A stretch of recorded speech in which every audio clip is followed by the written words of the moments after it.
Let's continue. The US made a big show of fishing up airplanes at the Winter Olympics, but no one cared. Why? Because what do they really care about? What matters to them is their own plans. Some might ask, what are the US's plans, the economy, their domestic economy? If you look at true military experts, after delving deep into military matters, they inevitably end up studying international affairs. And to truly understand international affairs, you must study economics. Back in February 2022, the US national debt had already hit $30 trillion. That's $30 trillion in US dollars higher than their annual GDP. Even if every single American stopped eating, tightened their belts, and worked non-stop for a year, they still couldn't pay it off. And the US dollar isn't even a credit currency. It's a product of debt monetization. This may sound a bit technical, but don't worry if you don't fully understand it. Once I finish talking about electronic warfare, I'll explain economic history. It's quite fascinating. Some might ask, why isn't the US currency backed by sovereign credit? The US is certainly a sovereign nation, right? It's the most powerful country in the world, but actually, it's not. Unlike China, which uses a standard sovereign credit currency backed by the state's credit, as long as the state exists, the renminbi retains its value and can be used. The US is different. The concept of debt monetization is very complex, so I'll skip the technical details for now and jump straight to the result. The Federal Reserve controls the power to issue currency, but the Federal Reserve has no real connection to the US government. It's a private bank, a product of a shareholder structure. Imagine the power to issue a country's currency is not controlled by its government. Who, then, does that country really belong to? No matter how powerful they seem now, if their shareholders ever pull out, the US will go bankrupt. For a country, this is a ticking time bomb. In US history, there have been two presidents who tried to change this. One was Abraham Lincoln. During the Civil War, he began issuing credit currency. I believe it was called greenbacks. After winning the war, he planned to continue issuing this credit currency, but he was publicly executed at the theater, shot in the back of the head. Another president was John F. Kennedy. In 1963, on June 4th, he signed Executive Order 11,110, calling for the issuance of silver certificates. What are silver certificates? They are currency backed by real physical assets, in other words, sovereign credit currency. The goal was to wrest control of currency issuance from the Federal Reserve. However, just months later, on November 22nd of the same year, he was publicly executed, and his assassination was broadcast on television for the whole world to see. Think about how powerful the people behind the Federal Reserve must be to take out a US president as easily as killing a chicken. Why am I telling you this story? Because as we go deeper into this topic, it leads to even more complex issues. If we don't talk about economics, things that happen later will start to seem almost surreal. What truly controls the US is not the people, but the financial capital behind the US. If you can grasp this point, you'll understand why, for the past decade or so, the US has relentlessly targeted China. It's not out of hatred, cultural differences, different systems, or ideology.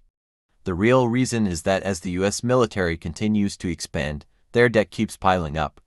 And who is their biggest creditor? China. Why? Because in the 1990s, China built up large reserves of US debt bonds as part of international trade and global supply chains, what we often heard about in the news as foreign exchange reserves. Now, these reserves aren't entirely in US dollars and bonds, but they are mostly in US dollars. But the US dollar doesn't appreciate. So in order to get value from our foreign exchange reserves, we often use our dollars to buy US bonds to earn interest. This way, we can ensure that our foreign exchange reserves grow in value.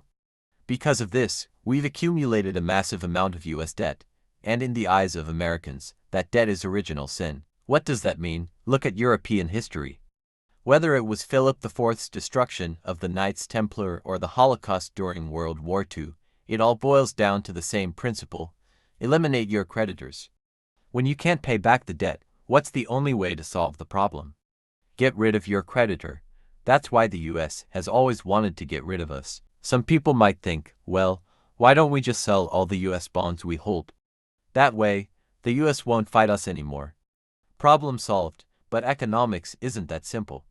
If you sell off the US bonds, you'd essentially be exchanging them for other assets. And whether they seize your assets or cancel your debt, the result is the same. The only way to get along with the US would be to hand over your assets. That would mean the 1.4 billion people of China going back to the living standards of the 1980s, where we couldn't even afford a few ounces of meat a month and working ourselves to the bone. All of our hard-earned, low-value production would be handed over to the US through global trade. Only then would the US leave us alone, but I think any rational Chinese person wouldn't want that. We'd rather fight. So, that brings us to the scene at the Beijing Winter Olympics, where we took a stand against the US. And the US, they didn't care about losing face or getting angry.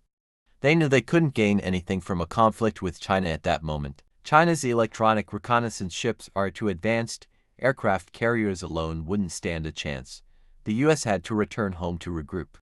The US also has electronic reconnaissance ships, the most powerful ones on the planet, like the USNS Howard O. Lawrenson. They would bring their ship over to show us what real electronic warfare is all about. The US might have been quietly gritting their teeth, but meanwhile, a certain VIP watching from the Winter Olympics stands was deep in thought. That VIP, none other than Vladimir Putin. And why was Putin there? Since 2014, Russia had been surviving on China's orders. After several collapses of the ruble, China had stepped in to help Russia stay afloat. So naturally, Putin had to attend the Olympics to show support. When Putin saw the US recovering its aircraft at the Olympics, he thought, wow, the US is weaker than I thought.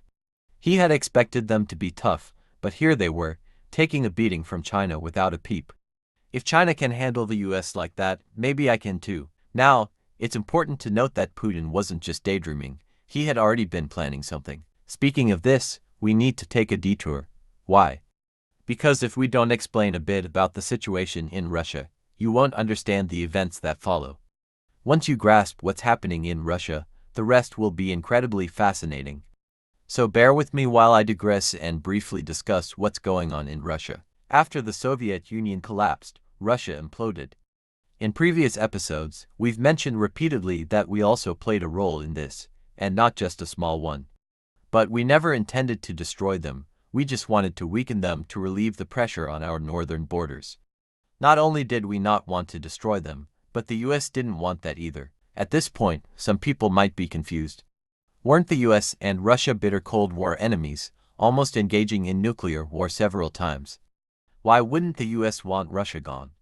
Well, that's where the bigger strategy comes into play, and if we go into too much detail, we won't even get through the basics in this episode. The truth is, since the end of World War II, the US's biggest ally wasn't Europe, it was Russia. Why? Because of America's geographically isolated position, as per the theory of continental balance. The US needs to keep the Eurasian continent in a state of unrest and chaos to exploit opportunities. If Eurasia were peaceful and united, the US would be isolated, cast off as an outsider. This fear of isolation is common to all island nations. Look at Britain, Japan, and the US, they all share this trait.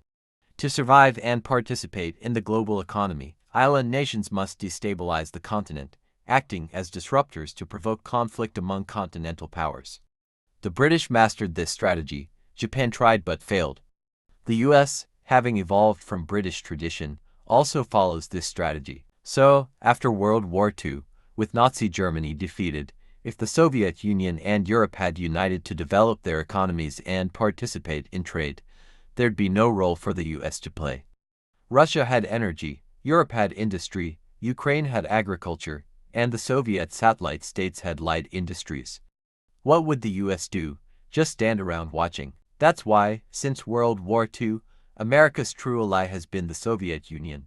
As long as the Soviet Union existed, Europe would live in fear and seek protection from the US through the Marshall Plan or the Bretton Woods system.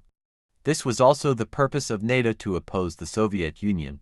By creating an enemy, Europe had no choice but to follow the US. You might think this is nonsense, but consider what happened after the Soviet Union collapsed. Europe lost its fear, immediately forming the European Union, which then introduced the euro, whose value quickly surpassed both the dollar and the pound. Imagine how terrified the US was. That's why America initiated the Kosovo War, to disrupt Europe and undermine the euro. Later, They stirred up Brexit to continue weakening Europe. But we won't delve too deeply into the economy here, as it's getting too technical. Now, who brought down the Soviet Union? It was the UK, under Margaret Thatcher. She's the one who turned Gorbachev. But we won't get into that either, it could easily take up 20 episodes. Let's jump to the conclusion. After the Soviet Union collapsed, the US needed to ensure Europe remained in chaos, so they had to create a new enemy. Initially, they wanted to pull China into the mix, but China proved too slippery to pin down. Moreover, China is geographically too far from Europe to serve as a threat.